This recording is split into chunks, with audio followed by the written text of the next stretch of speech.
5 साल तक मोदी के साथ बैंड बजाए हैं। मोदी के साथ में थे। हाँ, मोदी सोनीपत इकाई का संचालक का प्रचारक था भाई। ये कह रहे हिंदू हिंदू हिंदू हिंदू हिंदू, इसलिए मैंने निक्कर भी तार दी और टोपी भी तार दी और भाई वो डंडा भी छोड़ दिया। हिंदू देशद्रोही भी नहीं हो सकता तो मोमडन भी देशद्रोही नहीं हो सकता। नमस्कार, स्वागत है आपका मेरे YouTube चैनल पे। मैं हूं आपके साथ ईशा। वैक्सीन को लेकर मोदी जी के विजन से टेलीविजन के विजन का पर्दा भरा पड़ा है। जैसे दुनिया के सारे दुखों से देश को निजात मिलनी हो। जिस भारत बायोटेक के टीके को सीरम इंस्टीट्यूट वाले पानी की बोतल बता रहे थे, वो अचानक आत्मनिर्भर भारत का झंडा बन गया है। लेकिन ये कोई नहीं बता रहा कि मोदी जी ने आत्मनिर्भर भारत को मजाक में बदल दिया है और अब हालत ये है कि इस जुमले के सामने भारत लगातार निर्भर भारत बन रहा है।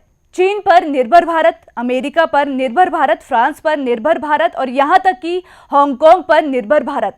और ये मैं नहीं कह रही हूँ, बल्कि खुद नरेंद्र मोदी की सरकार कह रही है कि हाँ, हमने भारत की इकोनॉमी को रसातल में पहुंचा दिया है। बताइए मोदी जी ने कितना शानदार रिकॉर्ड बनाया है। जो काम नेहरू जी नहीं कर सके, इंदिरा जी नहीं कर सकी, वाजपेयी और मनमोहन 70 साल में नहीं कर सके, वो काम मोदी जी की सरकार ने दिन रात की मेहनत से मात्र 7 साल में कर दिखाया। अब आप कहेंगे कौन सा रिकॉर्ड? भारत की अर्थव्यवस्था को ऐतिहासिक तरीके से बर्बाद करने का रिकॉर्ड बनाया है हमारे मोदी जी ने। जी हाँ, एनएसओ ने बजट से ठीक पहले देश को सदमे में ला दिया है। दरअसल एनएसओ ने अपने अध्ययन के जरिए बताया है कि साल 2020-2021 में भारत की जीडीपी -7.7% रह सकती है।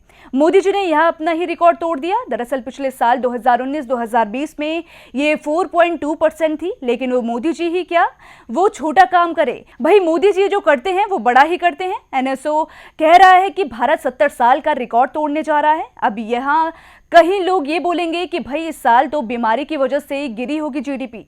चलो हमने ये भी मान लिया, लेकिन 2019-2020 में तो ऐसा कुछ नहीं था। मोदी देश को सोने की चिड़िया बताकर 5 साल से उड़ाए जा रहे थे। जनता मोदी जी की जय जय बोल रही थी और जब हिसाब किताब हुआ तो पता चला कि 11 साल में इतना बुरा हाल तो कहीं नहीं हुआ। ये कोई क्यों नहीं बता रहा कि जीडीपी गिरावट ने 70 साल का रिकॉर्ड तोड़ दिया है।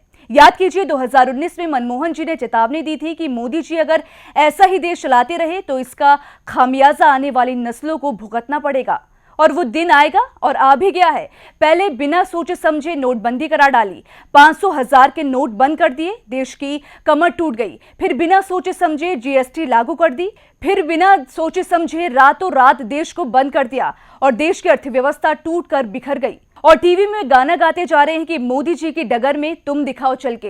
लेकिन देश चलता रहा, फिर गड्ढे में गिर गया। और आपसे एक रिक्वेस्ट है कि जल्द ही वित्त मंत्री निर्मला सीतारमण प्रेस कॉन्फ्रेंस करने वाली है।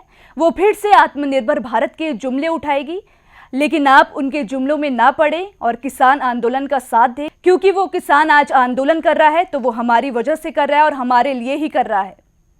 आज की वीडियो में मेरे साथ फिलहाल इतना ही। अगर आपको मेरी ये वीडियो पसंद आई हो तो इसे लाइक, सब्सक्राइब और शेयर करना ना भूलें।